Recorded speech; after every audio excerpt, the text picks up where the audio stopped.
ప్రస్తుతం మనతో పాటు ప్రముఖ ఆధ్యాత్మికవేత్త, జ్యోతిషరత్న, జ్యోతిష సామ్రాట్ చింతా రుక్మాన్ గదరావు గారు మనతో ఉన్నారు. మాతృదేవోభవ, పితృదేవోభవ, ఆచార్య దేవోభవ. ఓం నమో మాందేశ్వరాయ నమః. గురుగారు 2026 జనవరి మాసం మీనరాశి వాళ్ళకి ఏ విధంగా ఉంటుంది? ఏళ్ళనాటి శని తాలూకు ఇంపాక్ట్ ఎంతవరకు ఉంటుంది? ఓవరాల్గా ఎటువంటి జాగ్రత్తలు ఈ నెలలో తీసుకుంటే బాగుంటుంది అంటారు? ఈ 2026 మాసం జనవరి నెల మీనరాశికి మాస ఫలితాల్లో ఎలా ఉంది అని చెప్పుకునే దాంట్లో ముందు భాగంగా రవిగ్రహము బై బర్త్ చార్ట్లో రవిగ్రహం ఈ రాశిలో ఉండగా పుట్టిన వాళ్ళకి ఎలా ఉంటుందో మనం చెప్పుకుందాం. అంటే ప్రతి నెల మనం ప్రతి రాశికి ఒక ప్రత్యేక విషయం చెప్తున్నాం కాబట్టి ఈ మీనరాశిలో రవిగ్రహం ఉండగా పుట్టిన వాళ్ళు ధనుస్సు రాశిలో ఎటువంటి ఫలితాలు పొందారు అటువంటి ఫలితాలు పొందుతారు. కానీ ఇది జలరాశి కాబట్టి 12వ రాశి కాబట్టి మోక్ష రాశి కాబట్టి విదేశీ ప్రయాణాలు ఒకప్పుడు ప్రపంచం ఇంకో దేశం పడవలే జలమార్గం ద్వారానే ప్రపంచాన్ని కనుక్కున్నది. అదేవిధంగా వజ్ర వైడూర్యాల వ్యాపారాలు ఈ ఉంటాయి కదా, ఎన్నో జ్యువెలరీ షాపులు ఉంటాయి కదా, మనకు పెద్ద పెద్ద బ్రాండెడ్ జోయలుకాస్ కావచ్చు, లలిత జ్యువెలరీ కావచ్చు, కళ్యాణ్ జ్యువెలరీ కావచ్చు, జిఆర్టీ కావచ్చు, ఇదంతా గొప్ప గొప్ప విలువ సేవ చేస్తున్నారు. కొత్త అద్భుతమైన డిజైన్లు తయారు చేసి ఇస్తున్నారు. ఈ వజ్ర వైడూర్యాల వ్యాపారం అంటే ఎందుకు ఇక్కడ మీనరాశి రగుండంగా జరుగుతుందంటే శుక్రుడు ఉచ్చస్థితి పొందుతాడు, గురువు స్వస్థానం, ఇద్దరు ధనకారకులే. శుక్రుడు డైమండ్ అంటే శుక్రుడు గుర్తొస్తాడు ఎవరికైనా సరే. గోల్డ్ అంటే బంగారం, గురువు. ఇవన్నీ కలిసి బిజినెస్ జరగాలంటే ఇవంతా దగదగ మెరిసే వ్యాపారం కదా. సూర్యుడు ఇక్కడికి వచ్చాడంటే మెరుస్తుంది. ఎగుమతి దిగుమతులు, ఇంపోర్ట్ అండ్ ఎక్స్పోర్ట్, ఇవన్నీ సముద్ర మార్గం కాబట్టి ఇది 12వ రాశి కాబట్టి విదేశీ ఎక్స్పోర్ట్ అండ్ ఇంపోర్ట్ జరుగుతుంది. ఇవన్నిట్లోనూ రాణిస్తారు. ఎక్స్పోర్ట్ ఇంపోర్ట్ బిజినెస్లోను, వజ్ర వైడూర్యాల వ్యాపారాల్లోనూ, అదేవిధంగా జల సంబంధమైనటువంటి నౌకలు నడపడంలోనూ, ఈ బోట్లు పెట్టి బోటింగ్, షికార్లు, వాటర్ ఫాల్స్, పడవ ప్రయాణాలు, ఇటువంటి వ్యాపారాలు చేయడంలోనూ, సబ్మెరైన్ ఇంజనీరింగు, ఇట్లాంటివన్నీ వచ్చేస్తాయి ఆటోమేటిక్గా. రవిగ్రహం ఇక్కడ మిత్రస్థానం, అందున పరిపూర్ణ ధనస్థానం. నీటి ద్వారా డబ్బు తయారవుతుంది. ఎప్పుడు కూడా నీటి ద్వారా డబ్బు తయారవుతుందంటే సముద్ర సంపద ఏమైనా వెలకట్లేదా? ఎంత ఉంటుంది. కొన్ని వేల లక్షల కోట్ల వ్యాపారము సముద్ర సంపద ద్వారా జరుగుతుంది. ఈరోజు సముద్రంలో ముత్యాలు దొరుకుతాయి, పగడాలు దొరుకుతాయి, ఇప్పుడు నేను చూపిస్తున్నటువంటి అద్భుతం దైవిక వస్తువులు దొరుకుతాయి. రవాణా మార్గం ద్వారా కొన్ని లక్షల కోట్లు ఉత్పత్తి అవుతుంది. ఈరోజు షిప్పులు, ఎన్ని షిప్పులు ప్రపంచవ్యాప్తంగా తిరుగుతున్నాయంటే నీటి ద్వారా డబ్బు తయారవుతుంది. ఇప్పుడు కూడా దానిలో కరెంటు తయారవుతుంది. కరెంట్ అనే పదం ద్వారానే కరెన్సీ తయారైంది. అందుకే నీటిని వృధా చేసే వాళ్ళకి డబ్బు మిగలదు. నీటిని వృధా చేయకూడదు, కరెంటుని వృధా చేయకూడదు, అది కూడా నీటి ద్వారా తయారైంది. ఇవన్నీ మేడ్ బై వాటర్ కాబట్టి నీటిని పొదుపుగా వాడుతూ రావాలి, నీటిని గౌరవించాలి. నీటి కన్నా, గంగాదేవి కన్నా ప్రాచీనమైన దేవత ఎవరు లేరు. బ్రహ్మ విష్ణు మహేశ్వరుల కన్నా ప్రాచీన దేవత గంగాదేవి. అందరికన్నా ప్రాచీనమైన దేవత గంగాదేవి. పాతాళ గంగ, ఆకాశ గంగ. సముద్రం లేకపోతే వర్షాలు లేవు. వాయుగుండాలు ఒక 10 రాకపోతే సంవత్సరంలో వర్షాలు లేవు. అదే వచ్చేసింది వాయుగుండం, రాకపోతే మనకి ఇక్కడ బావుల్లోకి నీళ్ళు రావు. కాబట్టి అంత అద్భుతమైన రాశిలోకి రవి వస్తున్నాడు. రవికి నెక్స్ట్ రాశి అంటే మీన రాశి తర్వాత రాశి మేషం. మేషంలో ఉచ్చస్థితి పొందుతాడు. మీనంలో రవి ఉండగా పుట్టిన వాళ్ళు జీవితంలో డెవలప్ అవుతూనే ఉంటారు. ఏదో ఒక విధంగా ఒక్కొక్క అడుగు పైకి వెళ్తూనే ఉంటారు. అంటే తర్వాత రాశి ఉచ్చలోకి వెళ్తున్నాడు కాబట్టి వీళ్ళు ఉచ్చస్థితికి వెళ్తూనే ఉంటారు. కాబట్టి రవిగ్రహము ఇక్కడ ఉంటే ఎన్ని రకాల బెనిఫిట్ అంటే అన్ని రకాల బెనిఫిట్. గురు శుక్రులు శత్రుగ్రహాలు, వాళ్ళిద్దరూ ఇక్కడ సూపర్గా ఉంటారు. గురువు శుక్రుడు ఈ మీన రాశిలో పుట్టిన వాళ్ళు తిరిగి లగ్జరీ లైఫ్ అనేది అనుభవిస్తారు. మీన రాశిలో రవి ఉండగా పుట్టిన వాళ్ళు అయితే మాత్రం వాళ్ళు పడుకొని ఉంటే కూడా ప్రతి సెకండ్ డబ్బుగా మారుతూ ఉంటుంది. ఆ స్థాయిలో అదృష్టం ఉంటుంది. ఇది రవిగ్రహము మీనరాశిలో ఉండగా పుట్టిన వాళ్ళ యొక్క ఫలితం. రవిగ్రహం సంబంధించి ఈ మాసం ఎలా ఉంది? 10వ స్థానంలో 4 గ్రహాలు ఉన్నాయి. కుజ, రవి, బుధ, శుక్రుడు. 4వ స్థానంలో గురువు చూస్తున్నాడు. అంటే 4, 10 కేంద్ర స్థానాల్లో 5 గ్రహాలు ఉన్నాయి. కంఫర్ట్గా ఉంది. మళ్ళీ 11లోకి వస్తారు, ఇంకా సూపరు. 12లో రాహు, అది సూపరే. 12లో రాహు విదేశీయానాన్ని చూపిస్తాడు. విదేశాలు అంటేనే రాహు, ముఖ్యంగా Gulf countries. Petrol, electricals and electronics, airlines, railways అంతా రాహువే. అందుకే గల్ఫ్ కంట్రీస్ అంటే ఆడ పెట్రోల్ ఎక్కువ ఉంటుంది కదా, రాహు. కాబట్టి ఈ శాటిలైట్స్ ప్రయోగాలు ఇవంతా కూడా రాహువే. ఇప్పుడు ఆయన 12లో ఉన్నాడు, సూపర్. 12లో రాహు ఉన్నాడు, నష్టంలో ఉన్నాడు, అది కాదు. Minus minus plus. రాహు వ్యతిరేక గ్రహం, చెడ్డ గ్రహం కదా. మళ్ళీ ఆయన ఎక్కడున్నాడు, మళ్ళీ ఇంకొక దుస్థానంలో ఉన్నాడు, అంటే ఇంకొక చెడ్డలో ఉన్నాడు. మైనస్ మైనస్ ఏమైంది, ప్లస్ అవుతుంది. కాబట్టి 12లో రాహు యోగిస్తాడు. వీళ్ళకి జన్మంలో శనుడు, అదే మైనస్. రాహు వల్ల కాదు, శని వల్ల మైనస్. కాబట్టి ఏం చేయాలి, వీళ్ళు జన్మస్థానం వదిలేసి దూరంకి వెళ్ళిపోవాలి. రాహు ఎక్కడున్నాడు, ఫారెన్లో ఉన్నాడు. కనీసం 120 కిలోమీటర్లు దాటేయాలి వీళ్ళున్న ఊరు నుంచి. ఒక రాశికి 10 కిలోమీటర్లు లెక్కేసుకుంటే మేను నుంచి కుంభం 12 రాశి అవుతుంది. 120 కిలోమీటర్లు దాటి వెళ్ళిపోయారంటే అక్కడ వీళ్ళు కంఫర్ట్గా ఉంటారు. ఏలాంటి శని ఉంది, ఏలాంటి శని ఉందంటే మీరు ఉన్న ఊర్లో ఉంటే ఏలాంటి శని 100% ప్రెస్ చేసేస్తుంది.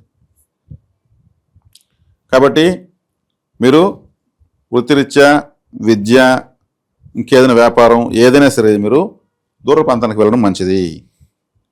అదేవిధంగా 4వ ఇంట్లో గురువు రాహువుని చూస్తున్నాడు, మళ్ళీ 12వ స్థానాన్ని చూస్తున్నాడు గురువు. రాశ్యాధిపతి 12వ స్థానం చూస్తాడు, ఇంకా బాగుంది.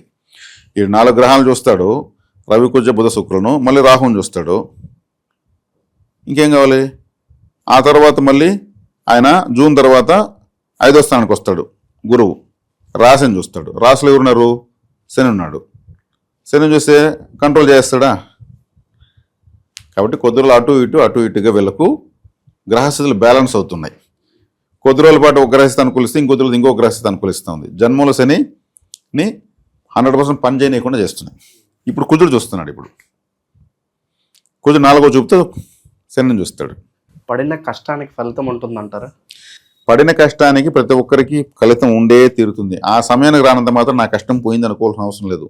అంటే కొంతమందికి వృధా అవుతుంది, ఎంత కష్టపడినా నా జీవితం. అది పూర్వజన్మలో చేసినటువంటి మిస్టేక్స్ వల్ల ఈ జన్మలో తెలిసి నష్టపోవడము, తెలిసి కష్టపడము, తెలిసి వదులుకోవడం అనేవి ఉంటాయి.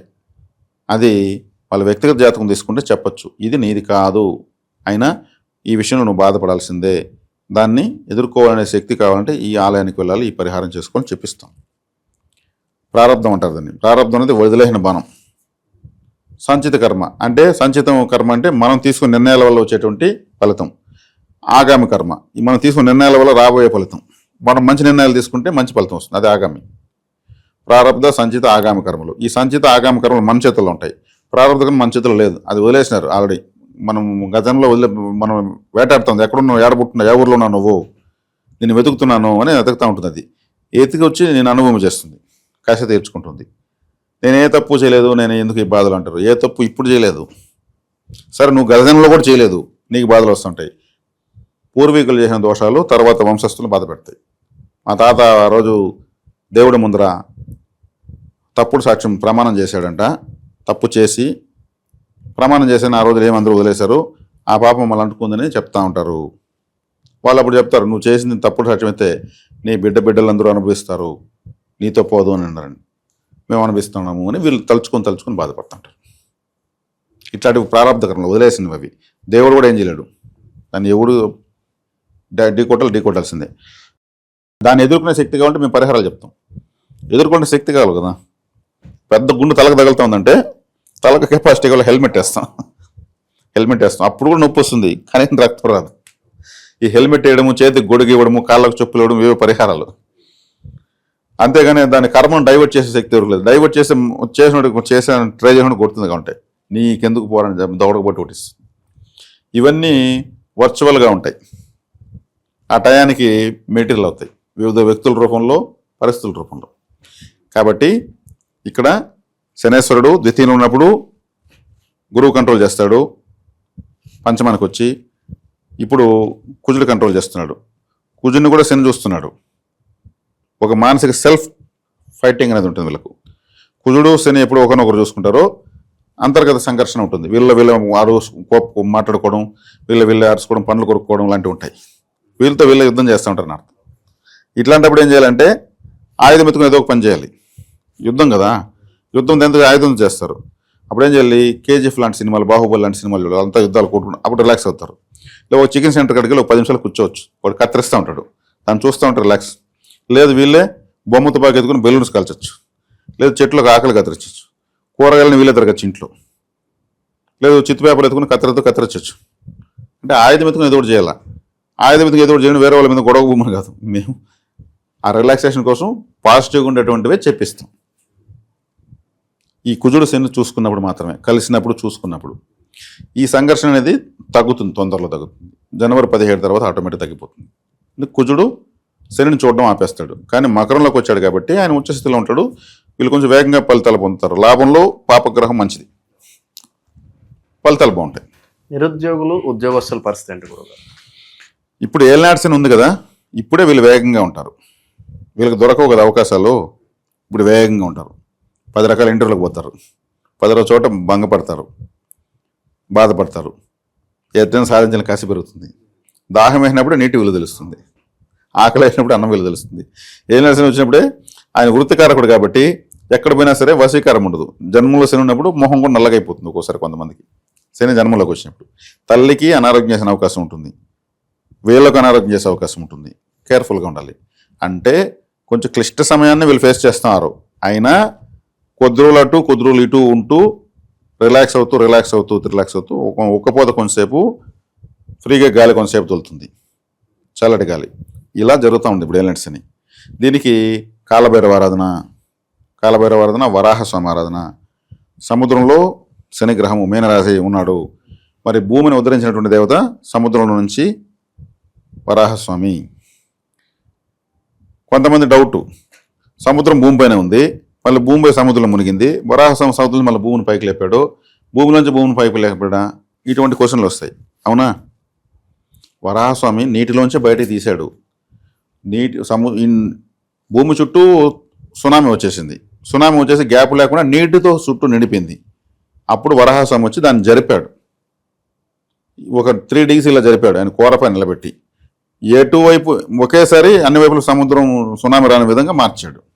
కాబట్టి ఇండియాలో సునామీ వస్తే ప్రపంచంలో సునామీ వస్తుందా? సముద్రం తుఫాను. ఈ దేశంలో వస్తే ఇంకో దేశం రాదు, ఇంకో దేశం రాదు. ప్రపంచంతో ఒకేసారి నీటి ప్రళయం రాకుండా ఆయన పెట్టాడు.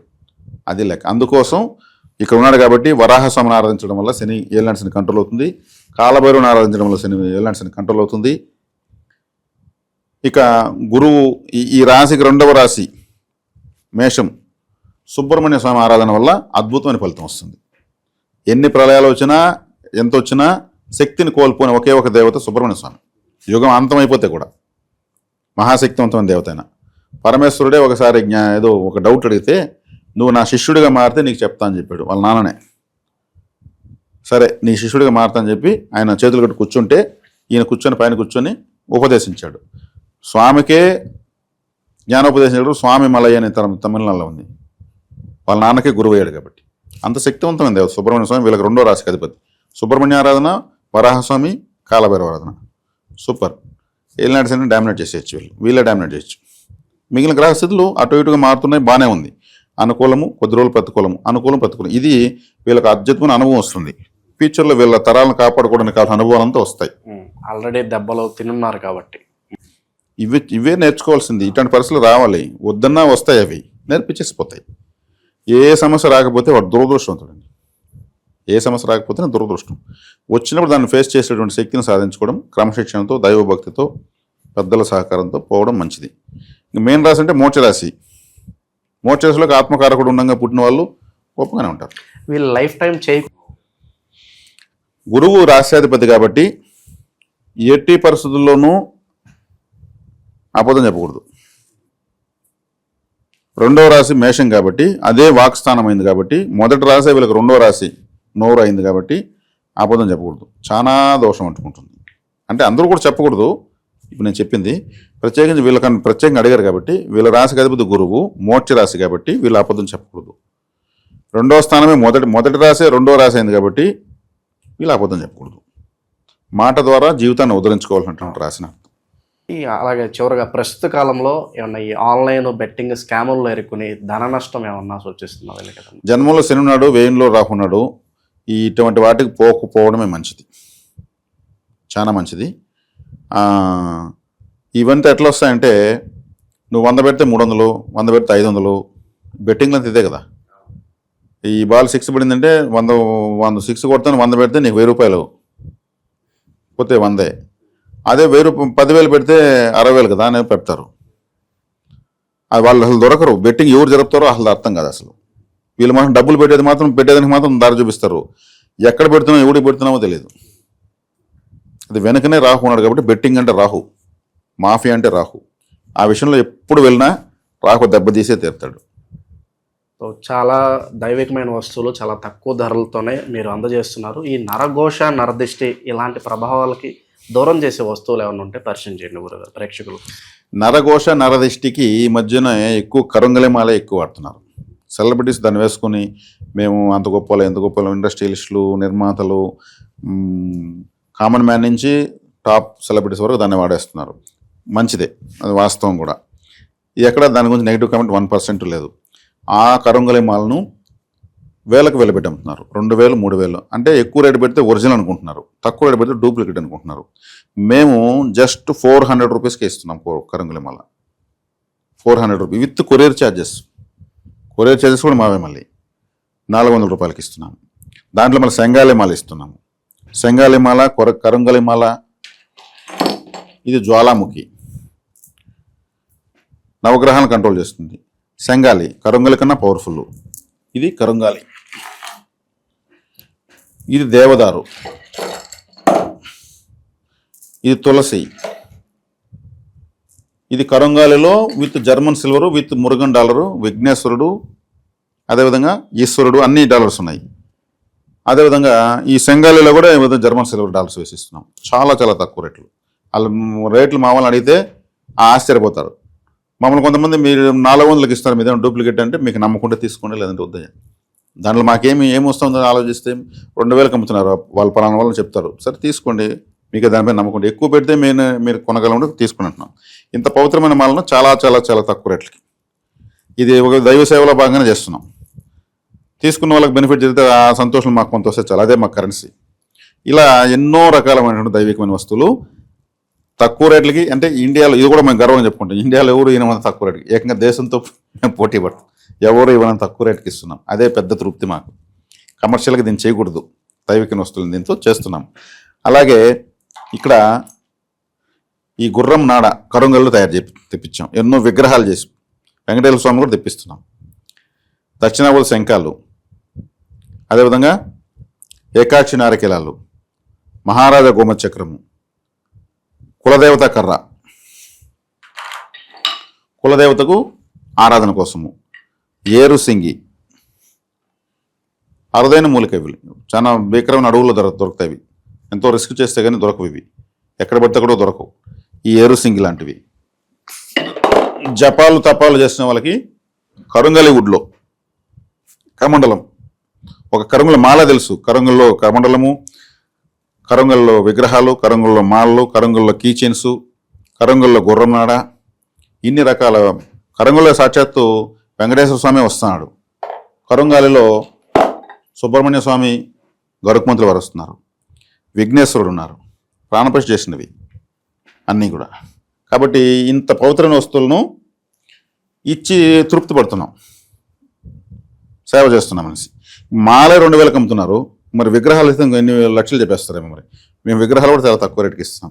పూజా ఖర్చులు అవన్నీ పెట్టుకుని ఇచ్చేస్తున్నాం అంతే. కాబట్టి ఇప్పుడు మీనరాశి, మోక్షరాశికి వచ్చినప్పుడు నేను ఎక్కువ వస్తువుల గురించి చెప్పడం జరిగింది. కావలసిన వాళ్ళు తెప్పించుకోవచ్చు. అరుదైన వస్తువులు ఇంకో 10 సంవత్సరాల తర్వాత చెప్తే, 10 సంవత్సరాల ముందు అద్భుతమైనటువంటి ఒక గోమేది చక్రం పెట్టాము. ఇప్పుడు అది కొనాలంటే ఒక 50,000, మేము అప్పుడు చాలా తక్కువకి పలానా ఆయన ఇచ్చాడని చెప్పుకుంటే అదే నాకు సంతోషం. ఈ వస్తువులను కూడా అరుదైన వస్తువులుగా పూజలంతో ఉంటే అద్భుతంగా ఉంటాయి.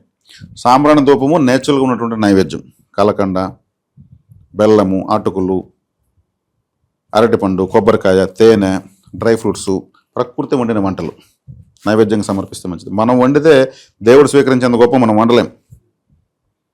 పెద్ద పెద్ద ఆలయాల్లో అందుకని నియమించబడే వాళ్ళు వండుతారు, పద్ధతులుగా వండుతారు. మనం వండలేం. అందుకే ప్యాకెట్ పాలు అసలు చాలా దోషం. ఈ విధంగా చేసుకోమని ఎడ్యుకేట్ చేస్తూనే పోతుంటా నేను. నా వర్క్ ఇదే. ఎందుకంటే మీరు పూజ చేసుకోకపోతే పోండి, నాకు డబ్బులు ఇచ్చేయండి అనే విధానం పోతే చాలా దోషం అంటుకుంటుంది. అది గగ్గలు చేయబెట్టచ్చు. దానికన్నా నాకు ఫ్యామిలీ ఉంది కదా, నేను టూ మచ్గా ఉండే రేట్స్ కమ్మని దీంతో కోట్లు సంపాదించాలంటే అవ్వదు. అది చాలా తప్పది. జ్యోతిశాస్త్రంలో భాగంగా దైవికమైన వస్తువుల్ని నేను కాంబినేషన్గా తీసుకెళ్తున్నా.